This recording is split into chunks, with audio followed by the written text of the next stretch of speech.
ಹೋಲಿ ಹಬ್ಬ ಬಂದರೆ ಸಾಕು ಎಲ್ಲ ನಮ್ಮ ನಾರ್ತ್ ಇಂಡಿಯನ್ಸು ಮೈ ತುಂಬ ಕಲರ್ ಹಾಕ್ಕೊಂಡು ಸೆಲೆಬ್ರೇಷನ್ ಮಾಡ್ತಾರೆ. ಅದೇ ರೀತಿ ನಮ್ಮ ಸೌತ್ ಇಂಡಿಯನ್ ಪೀಪಲ್ಸು ಈ ದಿನವನ್ನು ಕದ್ರಿ ಹುಣ್ಣಿಮೆ ಎಂದು ಆಚರಿಸುತ್ತಾರೆ. ಅದರಲ್ಲೂ ಯಾರ್ಯಾರ ಮನೆ ದೇವರು ಶ್ರೀ ಲಕ್ಷ್ಮೀ ನರಸಿಂಹ ಸ್ವಾಮಿ ಆಗಿರ್ತಾರೋ ಅವ್ರಿಗಂತೂ ಫುಲ್ಲು ಜಾತ್ರೆ ಹಬ್ಬ. ನಾವಿವತ್ತು ಕದ್ರಿ ಲಕ್ಷ್ಮೀ ನರಸಿಂಹ ಸ್ವಾಮಿ ದೇವಸ್ಥಾನಕ್ಕೆ ಬಂದಿದ್ದೀವಿ.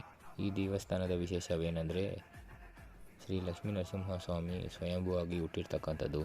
ನಮ್ಮ ವಿಷ್ಣು ಪುರಾಣದ ಪ್ರಕಾರ ಮಹಾವಿಷ್ಣು ನರಸಿಂಹ ಸ್ವಾಮಿ ಅವತಾರ ಎತ್ತಿ ಹಿರಣ್ಯ ಕಶ್ಯಪನನ್ನು ಸಂಹಾರ ಮಾಡಿದ ನಂತರ ತುಂಬ ಕೋಪಗೊಂಡು ಎಲ್ಲ ಬೆಟ್ಟ ಗುಡ್ಡಗಳನ್ನು ಅಲೆದಾಡುತ್ತಿರುತ್ತಾನೆ.